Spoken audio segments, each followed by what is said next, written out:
நீ சினிமாவில் இருக்க, உனக்கு எப்படி அவ்வளோ ஈஸியாக பொண்ணு கிடச்சிச்சு அப்படின்னு கேட்டாங்களாம். சார், இந்த படம் 30 வயசுக்கு மேலே கல்யாணம் ஆகாத இளைஞர்களை பற்றி நிறைய பேசுது அப்படின்னாங்க. சமீப காலமாக 2-3 வருஷத்துல நிறைய பேர் ஜென்ஸ் பொண்ணு கிடைக்காம கஷ்டப்படுறாங்க.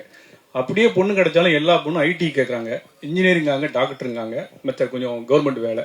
இந்த மற்றவங்கலாம் ரொம்ப பாதிக்கப்படுறாங்க. ஒரு மீடியா வச்சுக்கோங்க, கேமராமேன் வச்சுக்கோங்க, நடிகர் வச்சுக்கோங்க, ஒரு ப்ரைவேட்டில் வேலை பார்க்கவங்கலாம். அதை பற்றி என்ன சொல்ல வரீங்க? இந்த படம் என்ன சொல்ல வருது?